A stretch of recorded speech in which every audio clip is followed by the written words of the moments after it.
Good morning and namaste. Thank you for coming today for this guest lecture. My name is Ravi Sharma. I am the chair of the Education Committee of the Hindu Temple of Atlanta. I know many of you are spending a valuable Sunday morning here. I know your children have spring break. Some of you may have Sunday other things to do, but you took time and came here. Thank you so much for that. I have a very learned speaker this morning who is going to talk to us.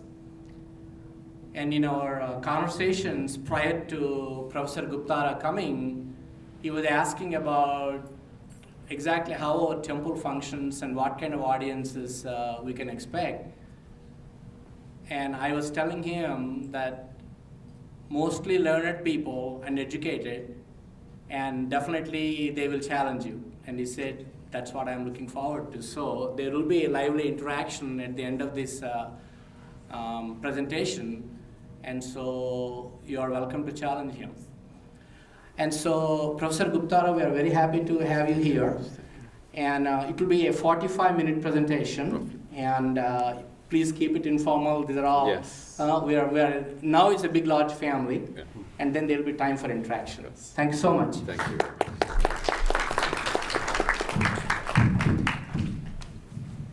Thank you very much indeed, Dr. Sharma. And it's a great pleasure and a great privilege to be here with you. It's a very kind introduction. So my talk is titled A History of Indian Thought, or A History of Indian Spiritualities. And I would like to keep it as informal as possible. Some things that I talk about may be things that you're very familiar with, and you may know more about than I do. Because I think there is so much to learn about every tradition of Indian philosophy and spirituality. And I have been studying these really from the age of about 14, when I became more or less seriously interested in these areas. When I was at school, I spent more time going and visiting temples and churches and mosques and reading the Gita and the Quran and the Bible and Karl Marx and all that than I really did studying what I was supposed to be studying. So I've always been interested in these things. But I'm an amateur. And as an amateur, there are areas that I've explored more and there are areas that I've explored less. And certainly there will be in this audience people who know more about each of the traditions probably that I'm going to talk about.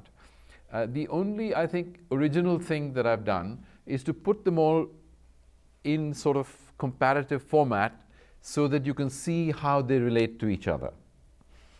I think very often what happens is that we come from a certain tradition which we might know very well, and then we might know one or two traditions nearby, but we don't know the other traditions that may be a little further away. And certainly some of the minority traditions or some of the traditions that may have disappeared in history, we know very little about. So I'm trying to bring them all together in a sort of, you might call it a map of Indian spiritualities, a map of Indian thought. So as you relate to what I'm talking about, then do sort of place yourself. So if you are, for example, a Vaishnavite, then you will know probably quite a lot about Vaishnavism, but you may not know much about Dalit spirituality. If you are somebody from a Shakta tradition, you may not know much about Vaishnavism. So it's interesting to place yourself in your tradition and say, this I know about, that I don't know so much about, and then to relate to that in that kind of way. So I think we might begin by looking at approaches to understanding Hindu traditions. You often hear statements, particularly in academic discourse, that Hinduism is one of the world's major religions. You sometimes hear the expression that Hindu traditions are like a banyan tree. Now, I see that we have some people here who may not know what a banyan tree is. A banyan tree is something that grows up with one stem and then sends out its branches, and from its branches sends out roots, and those roots themselves become like trees sending out their own branches. So that's one of the interesting things about a banyan tree. Another picture that is used is that of an elephant. So, of course, we all know the famous story of the elephant. Somebody goes and feels the tail and says, this elephant must be like ropes. Another person feels the side of the body and says, oh, elephants must be like walls. They're very strange animals. They're like walls. And so on. You know, somebody gets hold of the leg and somebody gets hold of the trunk and the ear and so on. So we have all these different ways of looking at our tradition. So I've covered the other points. I won't look further into that.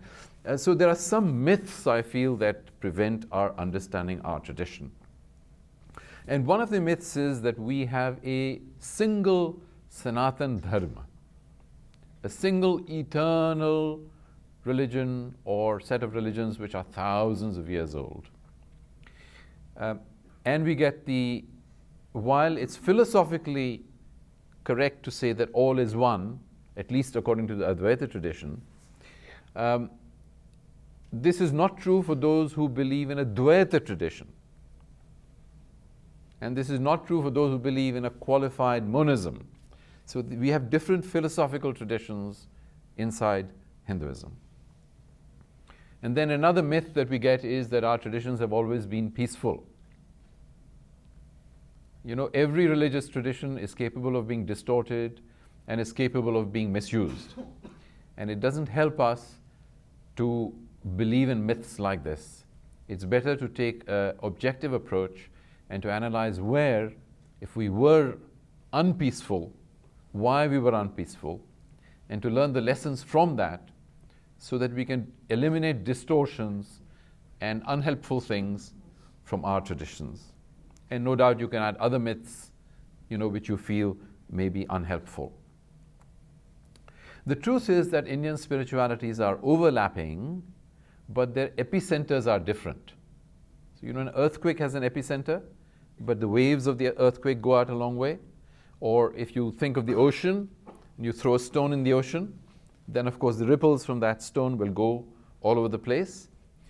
So there is a center to where the stone fell, and there are the ripples going out all over the place. So we have different epicenters, different places where the stone hits the water, and different overlapping sets of ripples. And really, when you study it, you find that Indian spiritualities have different views of almost every conceivable subject. Everything you could possibly say of Indian spirituality is true and not true, depending on which historical period we are talking about. And I hope to illustrate this as we go through the talk. So we begin, of course, with the Vedas. And as we begin with the Vedas, the most striking thing about the Vedas, I don't know how many here have read the Vedas. It's so vast. It is vast, but how many of us have read any of the Vedas? Have we read the Rig Veda, for example? 1, 2, 3, 4, 5, 6, 7, 8. Okay, very good, excellent. This is very unusual because I'm normally in a very big audience and I ask how many have read the Rig Veda, and you know, one hand may go up or two hands may go up. Most people have never even seen the Rig Veda. Most people have never even seen the Vedas. So one of the most interesting things about the Vedas is that it's written in old Sanskrit. It's written in classical Sanskrit. It's not written in the kind of Sanskrit that would be used today. So it's like the difference between old Greek and modern Greek. So the modern Greek in the state of Greece, in the nation of Greece, speaks Greek, but if you give him some of the old manuscripts, which is written in the same script as they use today, it doesn't really make sense to him or her. Yeah? So it's a little like that. It's not quite like that, but it's a little like that with ancient Sanskrit and modern Sanskrit. Now, when you read the Vedas, you find that these are dualist documents. And they are non-idolatrous, because idolatry was not around at that time, or icon worship, if you want to put it like that, was not around at that time. So we worship the sun, we worship the moon, we worship rivers, we worship trees, we worship the wind, but we did not worship idols. And Vedic worship is about begging favor from God or the nature gods, though there are, of course, hints of monotheism and of philosophical questions that are picked up later on in our traditions. Now, another very interesting thing about the Vedic tradition is that we have animal sacrifices as well as vegetable sacrifices. And we have libations. You know what libations are? When a liquid is poured out.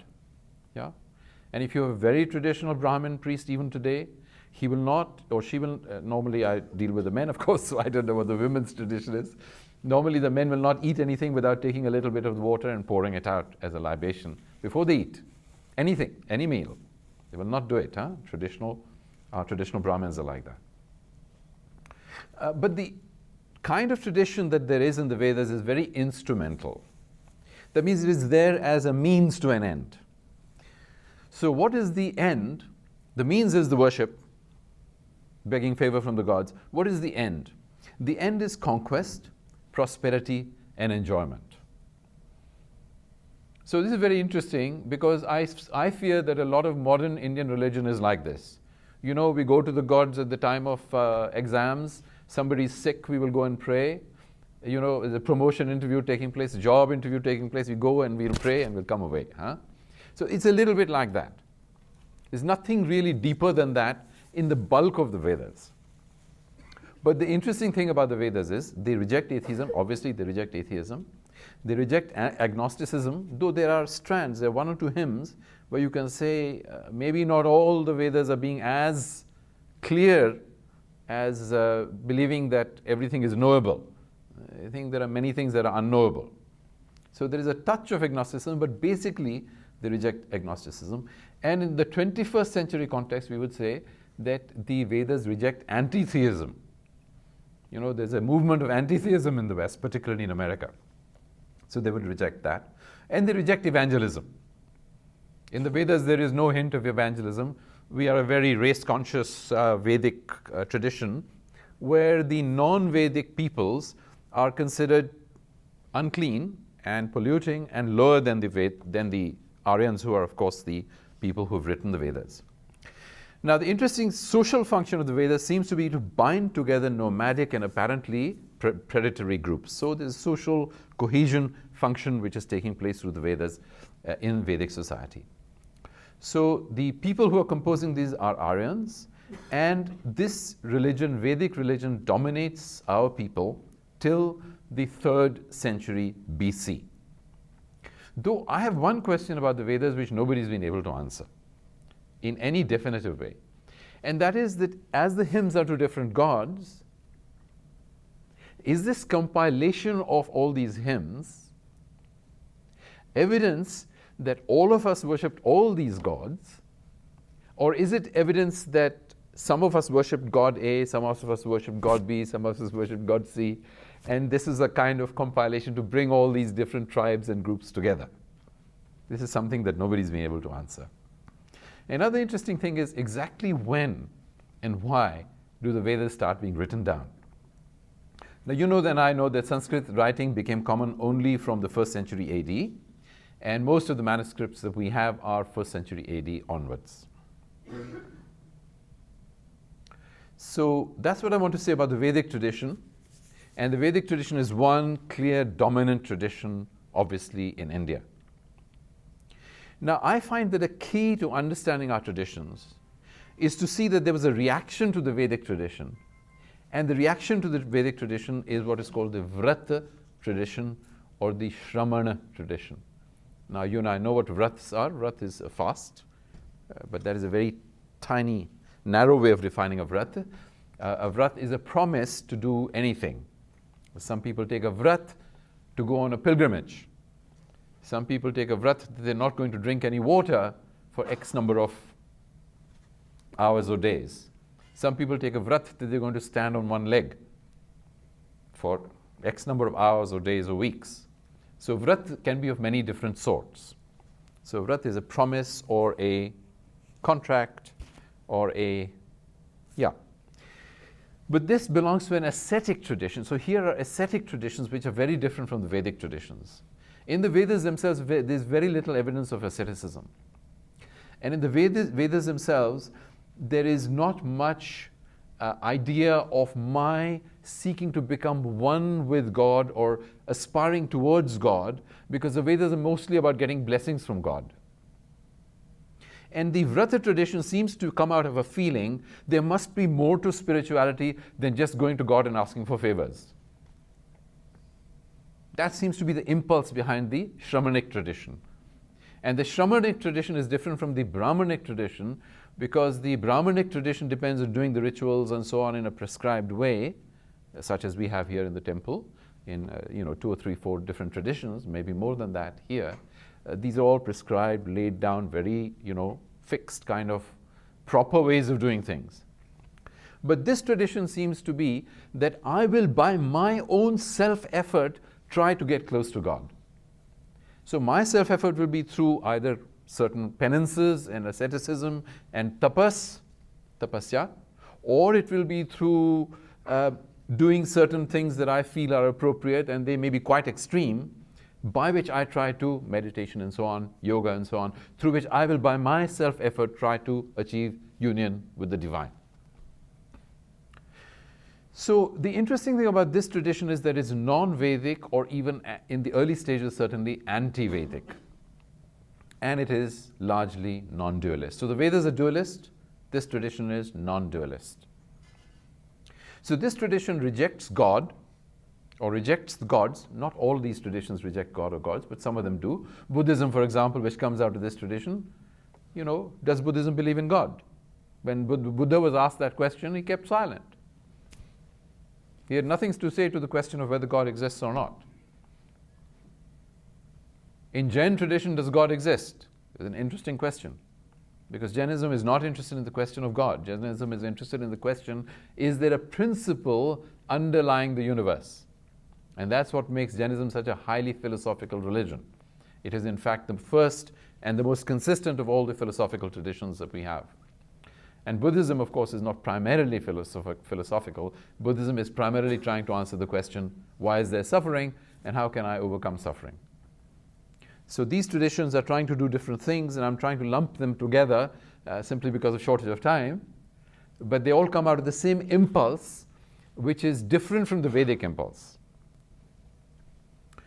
So one of the fascinating things is that out of this tradition, the Vrata tradition or the Shramanic tradition, comes a lot of good government.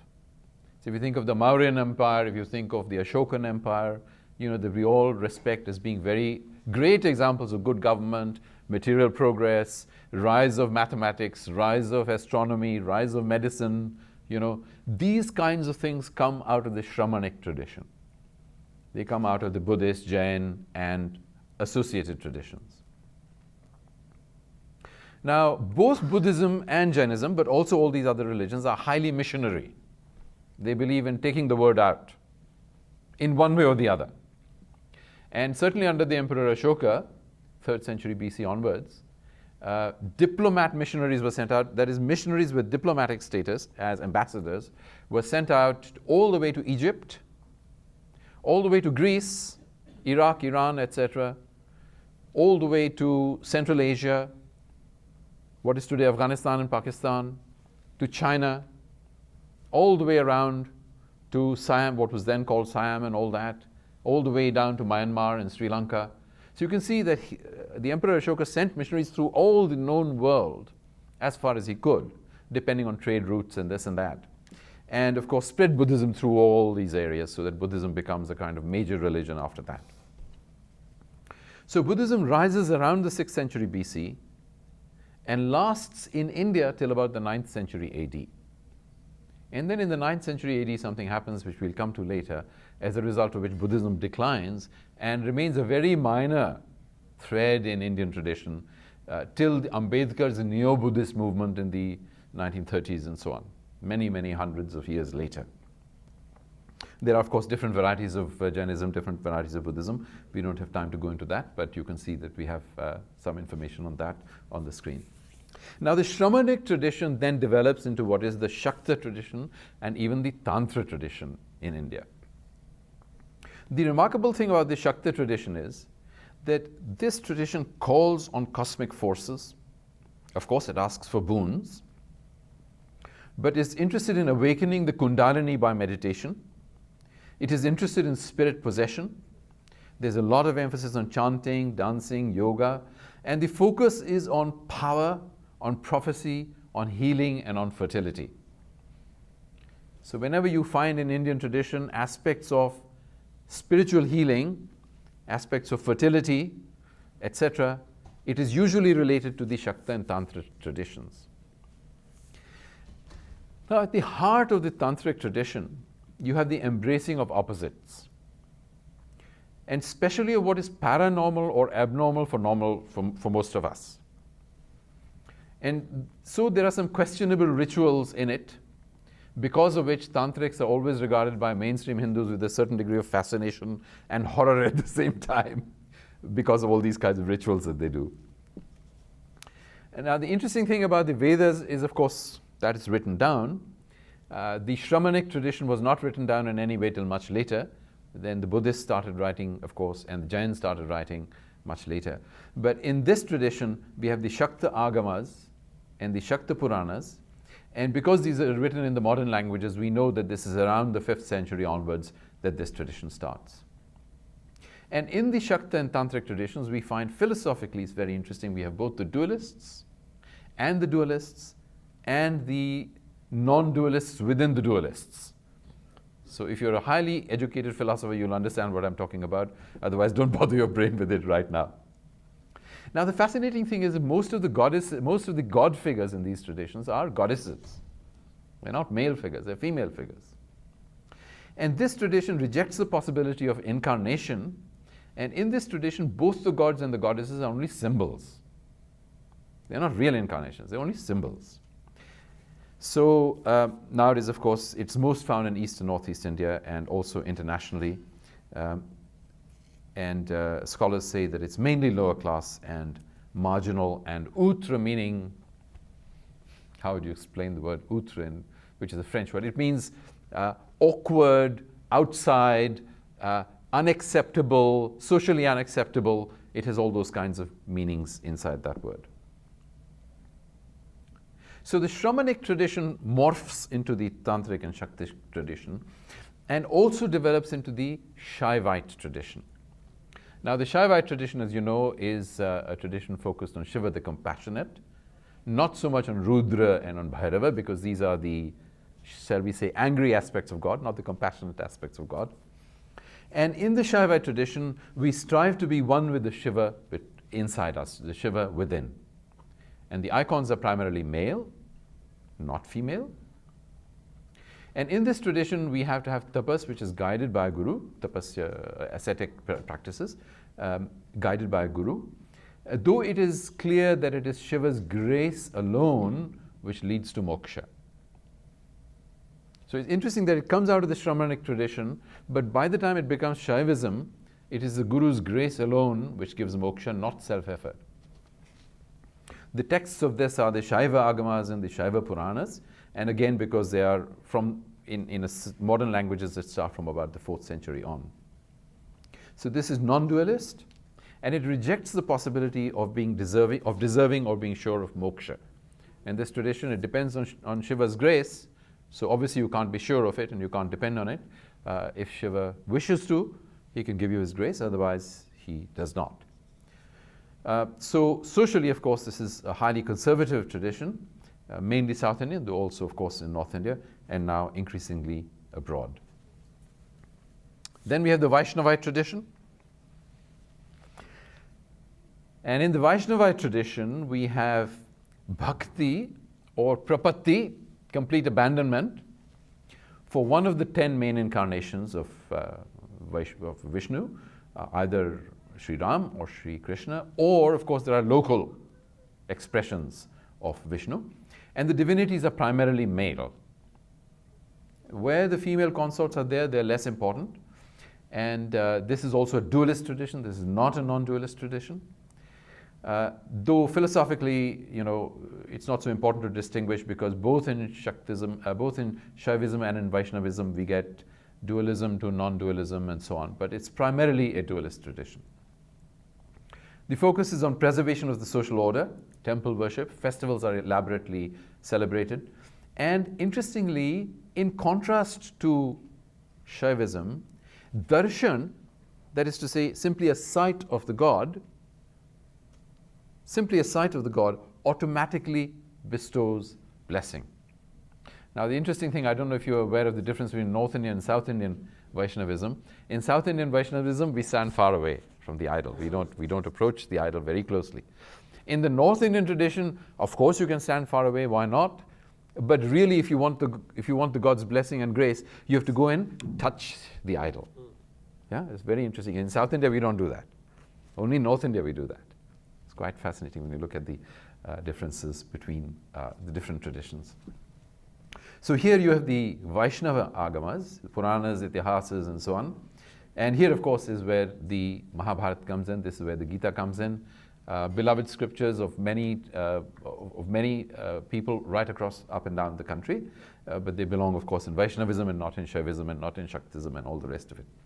This tradition, of course, rejects asceticism. In itself, it rejects. This does not mean that no Vaishnavite is ascetic, but in itself, this tradition rejects asceticism and rejects Raj Yoga. Like Shaivism, it is conservative, reinforces caste and dharma, primarily in North India, though of course also in South India, and a little abroad. Starts around the 4th century AD, especially with Chandragupta, the second modern languages. And the fascinating thing is that in the Bhagavata tradition, which is one of the Vaishnavite traditions, Sri Krishna is not an incarnation of the Vedic Vishnu, but is the Supreme. So this is a very interesting difference within the Vaishnavite tradition. Is Sri Krishna an incarnation of Vishnu, or is he himself, Sri Krishna himself, the Supreme? Very interesting. Then we go on to Vedanta. Now we've all heard of Vedanta, we're all educated people, and as you will see from halfway down, that the upper classes, the educated upper classes primarily have an allegiance to or are influenced by Vedanta. And because of that, the Vedantic view seems to dominate all Indian and foreign scholarship on Hindu spirituality. But Vedanta is about absorption into the impersonal infinite. So it's obviously non-dualist, it's not dualist, and it accepts Jnana Yoga, Bhakti Yoga, etc. And the view in Vedanta is you may require a guru's guidance, so you may not. Some people wish to have a guru's guidance, and that's okay, but it's not really necessary. So you can obviously try to do this on your own. So you can see the links in that sense with the Shramana tradition. Though, of course, this is highly philosophical and takes Jain and Buddhist ideas and integrates them and brings them alongside our traditions or with our traditions. So it accepts older gods, theoretically reveres the Vedas, but focuses really on withdrawing attention from the world to try to achieve a flash of mystical experience. Rejects Kundalini, rejects possession by cosmic forces, rejects dependence on the Guru's grace. Guru can be a guide, but you're not dependent on the Guru's grace. So it starts around the 9th century with Shankaracharya, and of course modern Sanskrit and modern languages are what bring it forward. Then we go on to Reform Hinduism. Most people don't think about Reform Hinduism, but it's had, of course, a huge impact, and had it not been for Reform Hinduism, we would not have our temple here today. Because it's Reform Hinduism that has started bringing all the different Hindu traditions together. Historically, Vaishnavite temples were never near Shaivite temples. You would not have them on this, you would not have them on the same campus historically. It's the new developments. And of course, you get the fascinating situation in India that we have 3 supreme gods, so to speak, Brahma, Vishnu, and Shiva. We have thousands of, or hundreds of thousands, or tens of thousands of Vaishnavite temples. We have a similar number of Shaivite temples. But how many temples do we have to Brahma, who is supposed to be the top of the 3, right? How many temples do we have to Brahma? Actually, it's 4 or 5. It's one, of course, main one in Pushkar, and then there are 3 or 4 others. So this is a very interesting historical conundrum. People who simply say we have a Sanatana Dharma don't have an explanation for why our religious development took place in such a way that Brahma, who was one time considered the supreme God, and the other 2 were kind of slightly number 2, has disappeared from our traditions, almost. I mean, of course, we still go to Pushkar and all that, but basically, the Brahma tradition has disappeared. And we are mainly Vaishnavites and Shaivites today. So the Reform tradition uses what I there call sweet reason to filter tradition for acceptability to people today. It uses modern methods of study, and you can see then why it is that we've started getting our ancient writings translated, our ancient scriptures translated into modern languages. That all comes from this Reform tradition. Before that, we've had songs and dance cycles and things like that in our normal everyday languages, but the scriptures themselves were in Sanskrit, and you were not supposed to do anything apart from leave them in Sanskrit. And so the whole movement to translate and propagate comes from the Reformed tradition. It started, of course, in Bengal, and the Bengalis are highly musical people. I'm not saying the rest of India isn't, but they have a particular love of music and painting and art. And this meant that the Reformed tradition had a lot of song in it to begin with. And I want to suggest to you, I've never really analyzed this from a scholarly point of view, but I want to suggest to you that one of the impulses for the popularity of devotional song among modern Indians goes back to the Reformed tradition, because they use song in a very creative way, including popular music, folk music, and so on, and song in propagating these Reformed varieties of Hinduism. And of course, the interesting thing is they were not using simply Bengali, which they were, but they were also using English. And so to move from Sanskrit to using our Hindi, Punjabi, Bengali, etc. is one big step, but these are still our languages. Yeah? To then move to using English, which is a foreign language, is a big step, particularly at a time when we still believed in the concept of Kalapani. We had a concept of Kalapani. That means any Indian who crossed the waters was considered unclean, right? So at that time, for these people to have the vision or the forward thinking or the progressivism or lack of tradition, depending on your point of view, to say we will use English was really a very bold step. But they did, and I think we should be glad that they did, because that is what has opened up a lot of our tradition to our young people today who would not have the access to that had it not been for English. So the Reformed tradition theoretically accepts the Vedas, even though, as I say, nobody reads them today. We actually accept, Reformed tradition actually accepts a sort of Vedantic position or accepts a monotheistic position. The Reform kind of Hinduism is very subjective, though it's interested in social reform. So it has this dual kind of aspect. It's very personal, subjective, but it's also interested in social reform. So it rejects child sacrifice, it rejects female infanticide, rejects caste, rejects idolatry, rejects polytheism, rejects ancestor worship, rejects pilgrimages, rejects the importance of priests, rejects sati. So all these kinds of things, are considered not acceptable on the basis of reason, and therefore these are rejected by Reform Hinduism. So you can see how reformed most Hindus are. We may think we are Vaishnavites and Shaivites and Shaktas and so on and so forth, but actually we've been influenced by Reformed tradition to a very, very large extent. Mostly Reformed tradition was individualist and small group, and it really brought a lot of renewal and fresh energy into India. Strongly it was resisted by the conservatives. Originally, of course, 19th century Calcutta, but now, as I say, it's spread globally. And I want to come to the conclusion. I want to say a word about the Dalit spirituality before I come to my conclusion. One of the things we don't tend to think about is the spirituality of the Dalits and how it is changing things in India. And I think we need to take it seriously and think about it, because it's a really problematic kind of spirituality now in India. Most of us educated people, when we think about Dalits, of course there's a whole issue of reservations and so on. That's a different political issue. We won't go there just now. But from a spiritual point of view, we don't take it seriously. And from a political point of view, we regard it somewhat laughably, because we think of Mayawati and her projects, and we think of some of the other Dalit leaders we've had, and they've done some crazy things, right? So we tend not to take it seriously from a spiritual point of view. We kind of dismiss it spiritually. But I think we should think quite seriously about Dalit spirituality and what it's going to do to the development of spirituality in India and how we're going to handle it. Now, let me illustrate this by sharing with you that I usually send out Christmas greetings to all my Christian friends, Eid greetings to all my Muslim friends, and obviously Holi greetings, Dasara greetings to all of our people. Now, last year, when I sent out Holi greetings, I received for the first time in my life a very nasty email back, because mostly I send by email nowadays. Very nasty email back, very short one, saying, Prabhu, please don't send this very bad word, XXX, to me.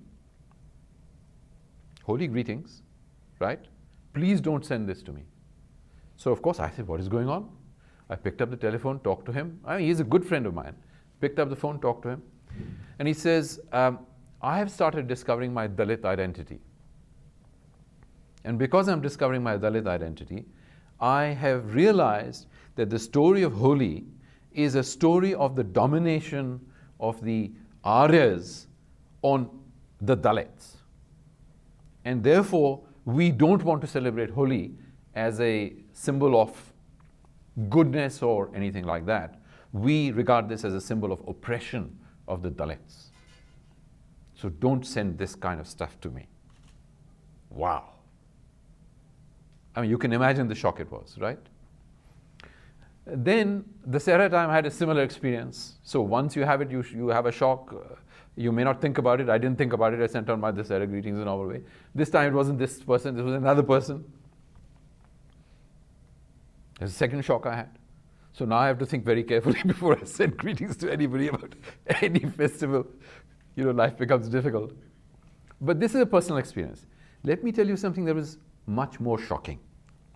And the much more shocking thing was that at Jawaharlal Nehru University, students of the university put up big, Dalit students of the university, put up big posters saying, we don't want to celebrate Festival ABC.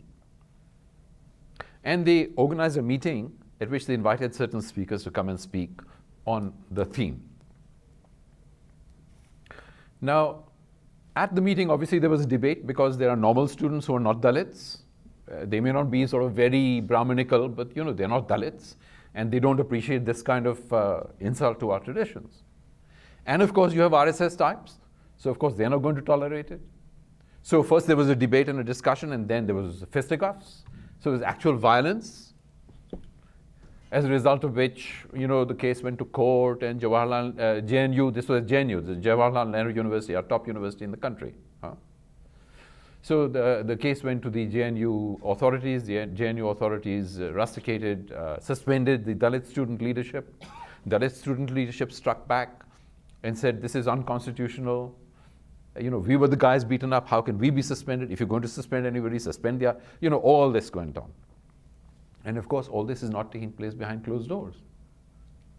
This is all taking place in the glare of television. This is all taking place in the glare of newspaper publicity. So Dalit spirituality is something we will have to wrestle with, and what it means and how we're going to deal with it and so on is quite fascinating.